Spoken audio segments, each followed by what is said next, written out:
আমাদের সংগ্রাম চলবেই চলবে। এই সংগ্রাম ব্যক্তিগত স্বার্থের সংগ্রাম নয়।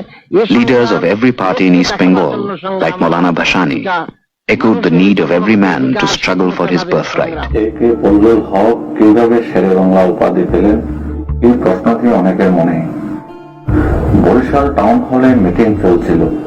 মিটিং এ ঝালকাঠির একটি মসজিদে ব্রিটিশ সেনাবাহিনী কর্তৃক মুসলমানদের উপর গুলিবর্ষণের ঘটনা নিয়ে আলোচনা হয়। আলোচনার সভাপতিত্ব করছিলেন কে ফজলুল হক। অসাহেব জ্বালাময় বক্তৃতা দিয়ে চলছেন। এক পর্যায়ে তিনি মারাত্মক উত্তেজিত হয়ে পড়েন এবং সামনে থাকা ডাইস টেবিলে কলচি দিয়ে আঘাত করেন। তার কলচির আঘাতে পুরো টেবিল ভেঙে গিয়েছিল। উপস্থিত সকলে ভয় পেয়ে যান এবং সমস্যা সমাধানের জন্য দ্রুত কাজ করেন। 1917 বা 18 সালের দিকে এফিফেনি নামক এক ইংরেজ আবন্দিক আমাদের প্রিয় নবী হযরত মুহাম্মদ সাল্লাল্লাহু আলাইহি সাল্লামকে নিয়ে আপত্তিকর মন্তব্য প্রকাশ করেন, যা ভারতীয় একটি দৈনিক প্রকাশিত হয়েছিল। আর এই আপত্তিকর মন্তব্যের ইন্ধনদাতা ছিলেন একজন পাদ্রী। ফলে পুরো ভারতবর্ষে মুসলমানরা জেগে ওঠে এবং রাস্তায় নেমে আসেন। আন্দোলন দমানোর উপায় না পেয়ে ব্রিটিশ সেনাবাহিনী রাস্তায় মুসলমানের উপর গুলি চালায়। মুসলমানদের রক্তে লাল হয়ে কলকাতার জাকারিয়া স্টেট। আলোচনার জন্য ব্রিটিশ সরকার হক সাহেবকে ডাকেন। আলোচনা চলার সময় তিনি রাস্তায় গুলিবর্ষণের শব্দ পান। তিনি দ্রুত গুলিবর্ষণ বন্ধ করতে বলেন। ব্রিটিশ সরকার বাহাদুরের কর্মকর্তারা রাজি না হলে তিনি আলোচনার টেবিল থেকে উঠে পড়েন এবং বলেন, ওনারা আপনাদের পথ দেখেন, আমরা আমাদের পথ দেখছি। তিনি রাস্তায় নেমে এসে সবার সাথে একাত্মতা ঘোষণা করেন এবং কামানের সামনে নিজের বুক পেতে বলতে থাকেন, আগে আমার বুকে গুলি চালাও, তারপর অন্যদের উপর চালাবে। সাথে সাথে বন্ধ হয়ে যায় গুলি।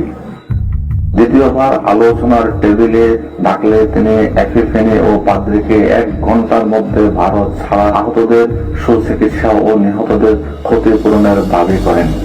ব্রিটিশ সরকার আবার গড়িমসি করলে তিনি টেবিল থেকে ওঠার ইঙ্গিত দিতেই সব দাবিগুলো মেনে নেয় এবং একটি বিশেষ জাহাজে করে তাদেরকে লন্ডন পাঠিয়ে দেওয়া হয়। আপত্তিকর মন্তব্য প্রত্যাহার করা হয়। লখনৌতে বর্তমান ভারতের উত্তর প্রদেশ রাজধানী মুসলিম লীগের সম্মেলনের সভাপতি ছিলেন তিনি। সম্মেলন আগে শুরু হয়েছিল এবং জিন্নাহ ভাষণ দিচ্ছিলেন।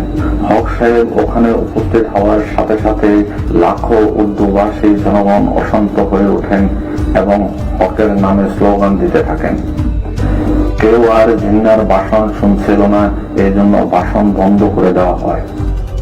1 ঘন্টা পরে জনগণ শান্ত হলে জিন্নাহ বলেন, বাঘকে খাঁচায় পুরানো হয়েছে, এখন সবাই শান্ত হন এবং নিজেদের কাজ করুন।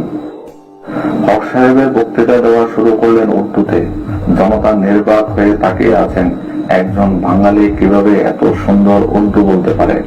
তার এই বুদ্ধিমত্তা দেখে লখনৌবাসী ওই দিন ফজলুল হককে শেরে বাংলা উপাধি দেয়।